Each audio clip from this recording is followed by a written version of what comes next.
इस मूवी का स्टार्ट होता है और हमें पता चलता है कि बहुत हजारों पहले चीन के अंदर हेल यानी जहन्नुम का दरवाजा खुल गया था, जिसकी वजह से यहाँ चाइना में बहुत से डीमंस ने अटैक करना शुरू कर दिया था। और अब ये डीमंस इंसानों को मार मार कर चीन में तबाही फैला रहे थे। और अब चीन का एक अमीर आदमी अपनी फैमिली को बचाने के लिए बहुत से डीमन स्लेयर्स को हायर करता है, यानी वो लोग जो डीमंस को मार सकते थे। और इस वक्त बहुत से डीमन स्लेयर्स मैजिस यानी जादूगर थे। यहाँ अब हम इस पैलेस के अंदर बहुत से डीमन स्लेयर्स यानी डीमन हंटर्स को देखते हैं, लेकिन वो सब के सब बहुत ही बुज़दिल लग रहे थे, क्योंकि वो ये सोच रहे थे कि किसी न किसी तरह डीमन रुक जाए और उन पर अटैक ना करे। जबकि उनमें से एक डीमन हंटर जिसका नाम जेड है, जो कि इस मूवी की मेन कैरेक्टर भी है, सिर्फ वही उस डीमन का इंतजार कर रही थी और उससे लड़ना चाह रही थी। लेकिन यहाँ मिस्ट्री ये थी कि जहाँ सब लोग डीमन से इतना लड़ रहे थे, तो एक वही क्यों डीमन का इंतजार कर रही थी, जिसके बारे में हमें मूवी में आगे पता चलेगा। और अब हम देखते हैं कि अचानक उसे फील हो रहा था कि डीमन यहाँ आने वाला है, जिसको मारने के लिए वो तैयार खड़ी थी। और तभी पैलेस का दरवाजा खुलता है और उसके पूरा खुलने से पहले ही वो अपना वेपन दरवाजे पर मार देती है। अब उसके वेपन के दरमियान में जो आदमी फंसा था वो कोई डीमन नहीं था, जबकि उस आदमी का नाम टोंग बताया जा रहा था,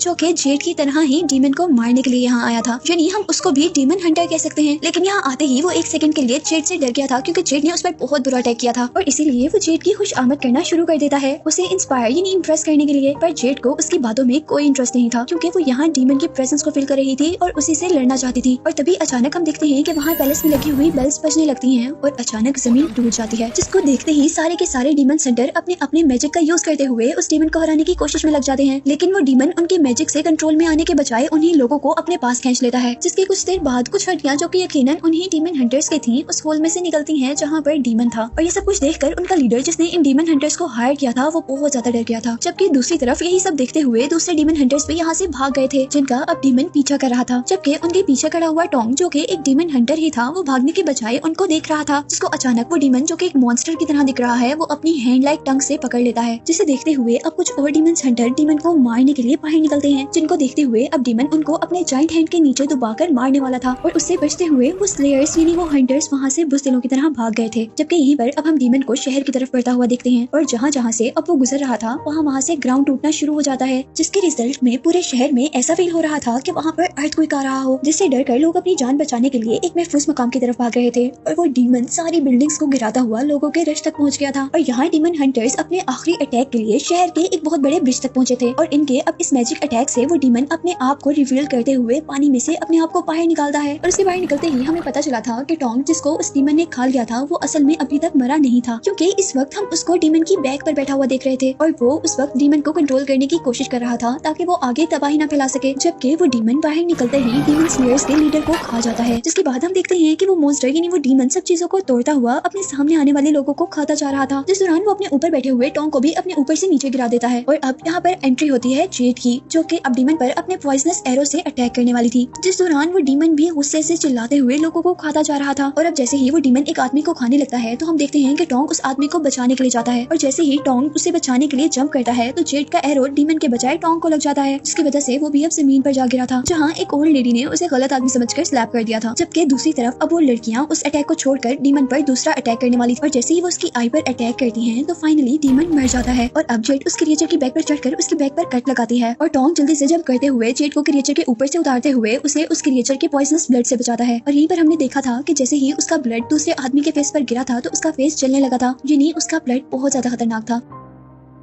और यहाँ जेड टोंग का शुक्रिया करने के बजाय टोंग को ही उसकी इस हरकत पर थप्पड़ मार देती है और दोबारा उस डीमन के ऊपर जाते हुए जेड उस क्रिएचर की स्पाइन निकाल लेती है, जिसके बाद टोंग उस डीमन के पास जाकर कुछ मैजिकल स्पेल्स पढ़ता है और उस डीमन की डेड बॉडी को डस्ट में चेंज कर देता है। और नेक्स्ट सीन में हम जेड को उस डीमन की स्पाइन में से कुछ लिक्विड लेते हुए देखते हैं, क्योंकि वो इस लिक्विड की हेल्प से रीइंकार्नेशन लिक्विड बनाना चाहती थी, वो भी अपनी फ्रेंड के लिए। यानी वो ऐसा लिक्विड बनाना चाहती थी जिससे वो अपने फ्रेंड को दोबारा जिंदा कर सके, जिसके बाद वो उससे दोबारा मिल सके। और यहाँ हम पर जेड की असल जिंदगी रिवील हुई थी, जिसमें हमें पता चला था कि असल में जेड हेवन की एक गॉडेस थी, जिसके अंडर एक खास ट्री था जो कि ट्री ऑफ मोर्टेलिटी के नाम से फेमस था, जिसके फ्रूट्स जेड को इकट्ठे करने होते थे। और अब यही जेड को हम हेवन के अंदर टोंग से मिलते हुए भी देखते हैं और हमें यहाँ पता चला था कि टोंग ही असल में जेड का वो फ्रेंड है जिसको उसने खो दिया है और वो अब उसे दोबारा पाना चाहती है। और यहाँ हम देखते हैं कि वो दोनों जैसे ही एक दूसरे के करीब आते हैं तो उस ट्री के फ्रूट्स गिरने लगे थे, जो कि 3000 साल में सिर्फ एक ही मर्तबा पकते थे, जिनको खाने से ही गॉड्स की लाइफ बढ़ा करती थी। और जैसे ही टोंग और जेड को इस बात का एहसास हुआ था तो उस वक्त तक काफी देर हो चुकी थी, क्योंकि वहाँ काफी सारे फल वेस्ट हो चुके थे और वहाँ पर इस बात पर सारे गॉड्स भी आ गए थे जो कि इन दोनों पर काफी गुस्सा थे। और अब क्वीन ऑफ गॉड्स उन दोनों को केयरलेसनेस की सजा देने का फैसला करती है, जिसमें उन्होंने टॉम को एक खास दवा पिलाकर सारी मेमोरीज इरेज कर इंसान बनाकर दुनिया में भेज दिया था। और शायद यही वजह थी कि उसने जेड के सामने आने पर भी उसे नहीं पहचाना था, जबकि यहाँ पर जेड ने वो मेडिसिन पीने से इनकार कर दिया था जिससे वो अपनी फ्रेंड को भूल सके, क्योंकि वो टॉम को नहीं भूलना चाहती थी। इसीलिए वो खुद ही हेवन से जंप कर देती है। लेकिन अब उस पर क्वीन का कर्ज ये था कि वो जेड को कभी भी पहचान नहीं सकती थी और उसे टॉम को खुद ही जमीन पर ढूंढ कर उसे सब कुछ याद करवाना होगा। और अब बहुत सालों की मेहनत के बाद वो अपने फ्रेंड को ढूंढने का रास्ता निकाल रही थी, जिसके लिए अब उसे एक बहुत बड़े डीमन की स्पाइन चाहिए थी जो कि इस डीमन को मारकर उसे मिल चुकी थी। लेकिन अभी भी उसके मैजिक में एक चीज कम थी जो कि एक साइक्लॉप की आंख थी। और यहाँ साइक्लॉप वो क्रिएचर होते हैं जिनके पूरे फेस पर सिर्फ एक ही आई होती है। यहीं इसके बाद हमें टॉम को दिखाया जाता है जो कि जंगल में था, जिसके सामने से एक काफिला गुजर रहा था और कैरेज के अंदर हम बहुत ही खूबसूरत लड़कियों को देखते हैं जो कि असल में डीमंस थी, जिनको टॉम ने पहले ही नजर में पहचान लिया था। जबकि वो डीमंस भी जान गई थी कि टॉम कोई आम इंसान नहीं है बल्कि एक बहुत ही पावरफुल इंसान है, क्योंकि उन डीमंस को टॉम के इर्द गिर्द एक गोल्डन लाइट नजर आ रही थी। और यहीं पर एक ग्रीन ड्रेस डीमन टॉम को देखकर उसे पहचान जाती है और यहाँ उसे याद आता है कि टॉम उसका सेवियर है, यानी एक मर्तबा टॉम ने उसकी जान बचाई थी। और टॉम के इस दुनिया के पास्ट के बारे में हमें पता चलता है कि हेवन से आने के बाद वो एक ड्रैगन था जिसने डीमंस को मारा था और यहीं पर उसने एक बहुत ही बड़ी इवल क्रिएचर को बुद्धा स्टैचू के नीचे कैद भी कर दिया था। और यहीं पर हम देखते हैं कि उस क्रिएचर का एक बेबी उस क्रिएचर के मुंह से बाहर निकल कर आ गया था और यहाँ टॉम ने उसे देख भी लिया था, पर उस बच्चे को मारने के बजाय उसने उस बच्चे को वहाँ से दूर किसी इलाके में जिंदा छोड़ दिया था। वो डीमन हमें छोटा सा स्नेक नजर आ रहा था और यहाँ हमें पता चला था कि ये ग्रीन ड्रेस में जो लड़की है वही स्नेक डीमन है, जो कि टॉम को बहुत सौ सालों के बाद देखकर बहुत ज्यादा हैरान थी। और उसे यहाँ पर रियलाइज हुआ था कि उसकी जिंदगी टॉम की ही दी हुई है और वो उसकी जिंदगी की मकरूज है। और अब इसके बाद हम उन तीनों डीमंस को एक पैलेस में देखते हैं जहाँ उन तीनों के फादर जो कि डीमन लॉर्ड हैं वो उन तीनों पर बहुत ज्यादा गुस्सा हो रहे थे क्योंकि उनका प्लान जो खराब हो गया था।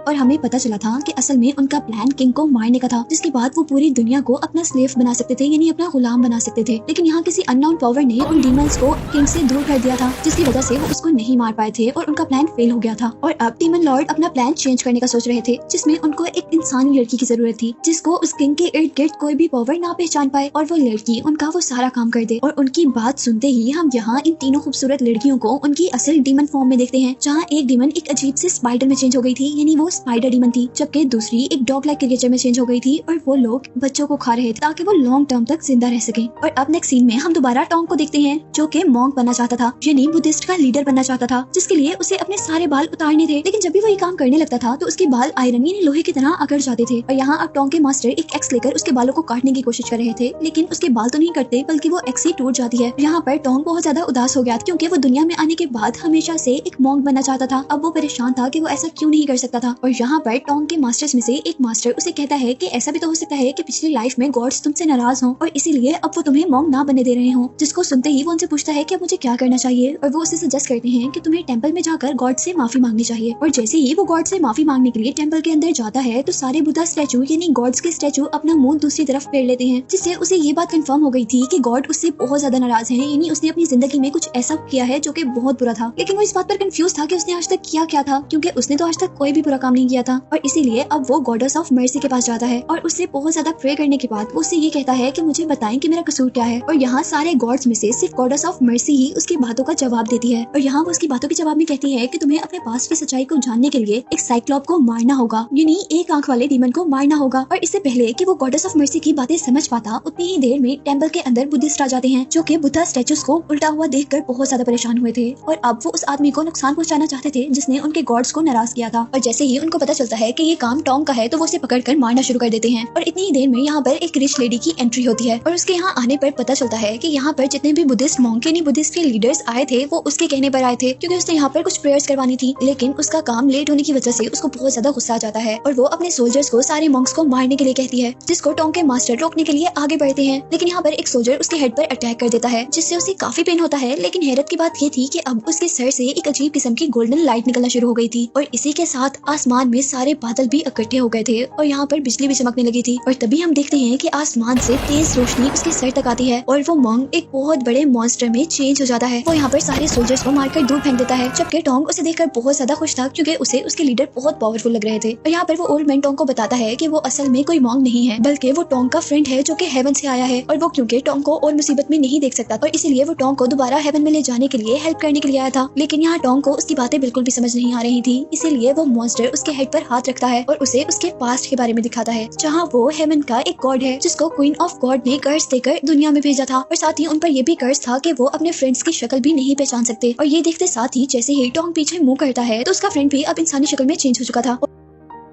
और वो अब टोंग से कहता है कि तुम्हें अब जल्दी से एक साइक्लोप को मारना होगा जैसे गॉड ऑफ मर्सी ने कहा, और तभी तुम्हारा कर्ज खत्म होगा, जिसके बाद ही तुम्हें अपने फ्रेंड की ट्रू आइडेंटिटी यानी ट्रू शक्ल पता चलेगी। और यहीं दूसरी तरफ अब हम डीमन लॉर्ड को देखते हैं, जिसकी नजर अब टोंग पर थी, जिसने इस डीमन लॉर्ड को बहुत सालों तक बुद्धा स्टैचू के नीचे कैद रखा था और अब वो इससे बदला लेना चाहता था। इसीलिए वो अपनी डॉटर्स यानी अपनी बेटियों से कहता है कि तुम टोंग के फ्रेंड को पकड़ कर लेकर आओ और हम अपना प्लान उसी के जरिए पूरा करेंगे। लेकिन यहाँ पर स्नेक डीमन उसकी बात से बिल्कुल भी एग्री नहीं कर रही थी, पर वो उसके आगे कुछ बोल भी नहीं सकती थी, इसीलिए वो मान तो जाती है, पर उसे अपने सेवियर को नुकसान पहुंचाते हुए गिल्ट फील हो रहा था। और अब नेक्स्ट सीन में हम सोल्जर्स के एक काफले को देखते हैं जिसे एक वॉरियर लीड कर रही थी, जिसका नाम था एंग्री मुस्टैच। और वो जैसे ही एक रेस्टोरेंट पर खाना खाने आती है तो हमें पता चलता है कि वो रेस्टोरेंट टोंग का है। लेकिन यहाँ क्योंकि उसने नया रेस्टोरेंट बनाया था तो इसीलिए उसे कुछ भी फूड बनाना नहीं आता था, जिसकी वजह से एंग्री मुस्टैच को बहुत ज्यादा गुस्सा आ गया था और वो अपने आप को एक हॉक में चेंज करते हुए टोंग को डराती है क्योंकि उसे किसी भी हाल में फूड चाहिए था। लेकिन जैसे ही वो अपनी गर्ल फॉर्म में दोबारा चेंज होती है तो उसके फेस पर एक ग्रीन कलर का लिक्विड गिरता है। जैसे ही वो रूफ की तरफ देखती है तो उस रूफ में कुछ सुराख हुआ था, जिसके अंदर से एक बहुत बड़ी आई उनको नजर आ रही थी। और मूवी में जूम आउट करने पर हमें पता चला था कि वो एक बहुत ही बड़ा साइक्लोप है, यानी एक आंख वाला डीमन है, जिसको हमेशा से जेड भी ढूंढ रही है और जिसके बारे में गॉडेस ऑफ मर्सी ने भी कहा था कि अगर टोंग उसे मार दे तो उसे उसके पास्ट के बारे में सब कुछ पता चल जाएगा। और यहाँ हम देखते हैं कि वो साइक्लोप बहुत ही बेरहमी से वहाँ सोल्जर्स को पकड़ता हुआ खा रहा था और साथ ही गाँव में तबाही फैला रहा था। और अब हम देखते हैं कि यहाँ पर जेड भी उसे पकड़ने के लिए आ गई थी, जबकि उससे बचने के लिए एंग्री मुस्टैच उसकी आई पर अटैक करने वाली थी। और क्योंकि जेड को उस साइक्लोप की आंख चाहिए थी, इसलिए वो एंग्री मुस्टैच के एरो के ऊपर ही अटैक करते हुए उस एरो को साइड पर करती है ताकि उस साइक्लोप की आंख बच जाए, जिसके रिजल्ट में अब उस साइक्लोप ने एंग्री मुस्टैच को ही पकड़ लिया था। लेकिन उस लड़की ने भी हार नहीं मानी थी और अपने स्वॉर्ड से उसके बड़े से मुंह के अंदर अटैक कर दिया था, जिससे उस साइक्लोप को बहुत ज्यादा पेन हुआ था और उसकी प्रॉफिट कम हो गई थी। और इसी तरह नीचे खड़े हुए सारे लोगों को मौका मिल गया था उस साइक्लोप पर अटैक करने का, जिनके अटैक को बर्दाश्त करते हुए अब वो साइक्लोप एंग्री मुस्टैच को वहाँ से बहुत दूर फेंकता है। लेकिन टोंग जल्दी से उस लड़की को बचा लेता है और यहाँ जेड जैसे ही उस साइक्लोप के सर पर अटैक करती है तो उस साइक्लोप को गुस्सा आ जाता है और वो अपने नीचे से अब टोंग को पकड़ लेता है। और यहाँ पर टोंग अपने उन अजीबोगरीब बालों का यूज करता है जो कि हमेशा से लोहे में चेंज हो जाते थे। और अब हम देखते हैं कि वो सब लोग साइक्लोप से बचते हुए भाग रहे थे कि तभी जेड एक प्लान बनाती है। वो लोग टोंग के बालों को देखकर ये सोचते हैं कि क्यों ना हम उसके बालों का यूज करते हुए उस साइक्लोप पर अटैक करें। और अब वो फाइनली टोंग की हेल्प से उसे मार देते हैं, जिससे गॉड ऑफ मर्सी के कहे के अकॉर्डिंग अब टोंग ने ही उस साइक्लोप को मारा था। जबकि दूसरी तरफ हम देखते हैं कि जेड ने उस साइक्लोप की आंख ले ली थी और वो अब अपने साथियों के साथ अपनी लैब में पहुंचती है। और जैसे ही वो अपनी मशीन के अंदर उस आई को डालती है तो वहाँ पर एक प्रोजेक्शन स्टार्ट हो जाती है, जिसमें उस पर रिवील होता है कि टोंग ही वो आदमी है जिसको वो हजारों साल से ढूंढ रही थी। और यहीं पर हम देखते हैं कि टोंग भी उस लैब के अंदर आ गया था और टोंग भी वो सब कुछ देखकर बहुत इमोशनल हो गया था और आखिर वो दोनों मिल ही गए थे। लेकिन तभी हम यहाँ पर डीमन लॉर्ड को देखते हैं जो कि हमेशा से टोंग से अपना बदला लेना चाहता था। और इससे पहले भी हमने देखा था कि उसने प्लान बनाया था कि वो जेड की हेल्प से अब अपने उस गंदे प्लान को पूरा करना चाहता था, जिसमें वो पूरी दुनिया को अपना गुलाम बनाना चाह रहा था।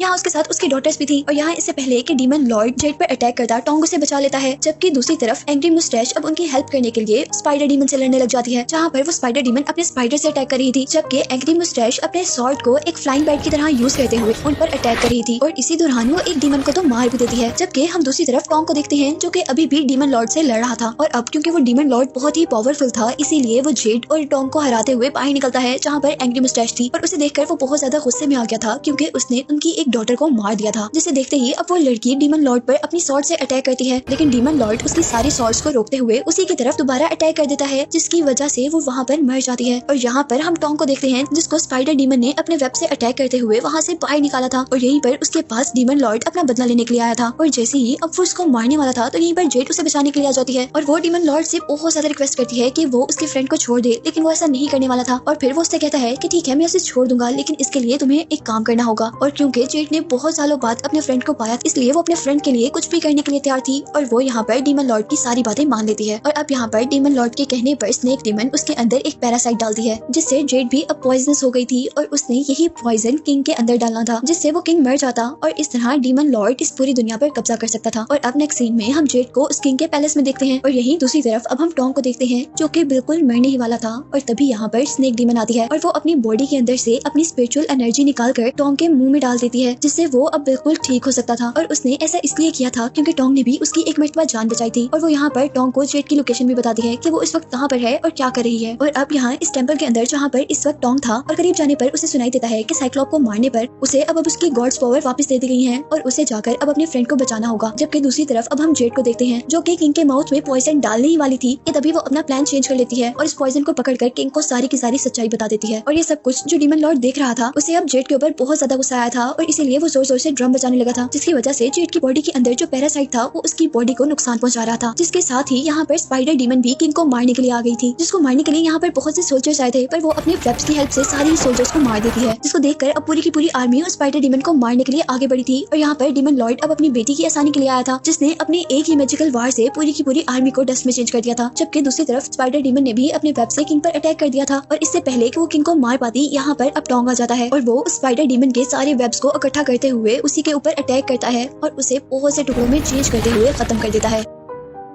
और यहीं पर टॉम का फ्रेंड अब डीमन लॉर्ड से लड़ने के लिए दोबारा एक मॉन्स्टर क्रिएचर में चेंज हो गया था, लेकिन फिर भी डीमन लॉर्ड के आगे वो कुछ भी नहीं था, इसीलिए डीमन लॉर्ड उस पर अटैक करते हुए उसे पीछे गिरा देता है। और यहीं पर अब हम टॉम को देखते हैं, जिसने जल्दी से जेड के पास जाकर उसे अपनी पावर से दोबारा ठीक कर दिया था और फिर वो उसको लेते हुए बाहर आया था, जहाँ पर वो ओल्ड मैन यानी जेड का फ्रेंड डीमन लॉर्ड से लड़ रहा था। पर डीमन उसे बाहर पर बहुत ही आसानी से हरा रहा था। और एक टाइम वो भी आया था जब डीमन लॉर्ड ने उस बड़े से मॉन्स्टर को उठाकर दूर फेंक दिया था, जिसकी वजह से वो दोबारा अपनी ह्यूमन फॉर्म में चेंज हो गया था। लेकिन वो ओल्ड मैन यानी टॉम का फ्रेंड अभी भी हार नहीं मानता और दोबारा डीमन लॉर्ड पर अटैक करने के लिए खड़ा होता है। जबकि यहीं पर हम जेड को भी देखते हैं, जो डीमन लॉर्ड पर अटैक करने के लिए आगे बढ़ती है, लेकिन क्योंकि उसमें बिल्कुल भी पावर्स नहीं थी, इसलिए डीमन लॉर्ड उसे एक ही किक में वहां से दूर गिरा देते हैं, जिससे उसको बहुत ज्यादा चोट आती है। और यहीं पर टॉम के फ्रेंड ने अब दोबारा डीमन लॉर्ड पर अटैक कर दिया था, लेकिन यहाँ डीमन लॉर्ड ने उसे हराकर बहुत दूर फेंका था और अब के डीमन लॉर्ड के इस अटैक से वो मर गया था। लेकिन इस लड़ाई में टॉम का सिर्फ फ्रेंड ही नहीं मरा था, बल्कि टॉम के फ्रेंड ने डीमन लॉर्ड को भी बहुत नुकसान पहुंचाया था, जिससे उसे बहुत ज्यादा ब्लीडिंग हो रही थी और वो बिल्कुल मरने के करीब था। और अब वो अपनी बेटी यानी स्नेक डीमन से उसकी स्पिरिचुअल पावर मांगता है, जो कि वो पहले ही टॉम को दे चुकी थी। और यहीं पर हम देखते हैं कि टॉम के हाथ में जेड की भी डेथ हो गई थी, जिसे देखकर वो बहुत ज्यादा उदास हुआ था। लेकिन उसकी डेथ से अब टॉम को उसकी सारी गॉड एनर्जी वापस मिल गई थी। और यही डीमन लॉर्ड, जो कि बिल्कुल मरने के करीब था, वो भी अपनी असल शक्ल में आ गया था, जिसको देखते ही स्नेक डीमन अब समझ गई थी कि वो अब उसे ही खाने वाला है, क्योंकि डीमन लॉर्ड को हर हाल में एनर्जी चाहिए थी और डीमन लॉर्ड ऐसे ही करता है, वो अपनी बेटी को ही खाकर अपने अंदर एनर्जी पूरी कर लेता है। और अब वो ड्रैगन जल्दी से टॉम की तरफ बढ़ता है, जो कि एक गोल्डन गॉड में चेंज हो चुका था, जो कि अपने मैजिक का यूज करते हुए अपने जैसे बहुत सारे सोल्जर्स को बाहर निकालता है और उससे उस ड्रैगन पर अटैक करवाता है। और अब उस ड्रैगन को मारने के लिए टॉम भी उसी ड्रैगन की तरह अपने ही अंदर से बनाए हुए सारे ही सोल्जर्स को असेंबल करते हुए वैसा ही ड्रैगन बन जाता है और उससे लड़ता है। लेकिन यहाँ पर अब वो रेड ड्रैगन टॉम पर अटैक कर देता है, जिसकी वजह से वो वहाँ पर टूट गया था। लेकिन टॉम ने अभी भी हार नहीं मानी थी और उसने अपनी बॉडी से निकले हुए सारे ही सोल्जर्स को अब एक इंसान में बदल दिया था और आखिर एक जोरदार पंच उस ड्रैगन को मारते हुए आखिर उस ड्रैगन को हरा ही दिया था। और फिर वो ड्रैगन को मारने के बाद दोबारा जेड के पास जाता है, जो कि डस्ट में चेंज हो चुकी थी, जिसे देखकर वो बहुत ज्यादा दुखी हो गया था। और यहाँ पर अब एंट्री होती है गॉडेस ऑफ मर्सी की, जो उसे बता रही थी कि हेवन तुम्हारा इंतजार कर रही है और तुम हेवन में जा सकते हो। लेकिन वो हेवन में जाने से इनकार कर देता है और उन्हें कहता है कि मेरा यही कर्ज है कि मैं अपनी फ्रेंड के बगैर रह रहा हूँ। और उसकी बात सुनते ही गॉडेस ऑफ मर्सी उसकी फ्रेंड की सोल को एक बर्ड में चेंज करते हुए हमेशा के लिए उसके साथ दे देती है, जिसके बाद हम टॉम को हेवन में जेड की सोल के साथ देखते हैं और यहीं पर मूवी एंड हो जाती है।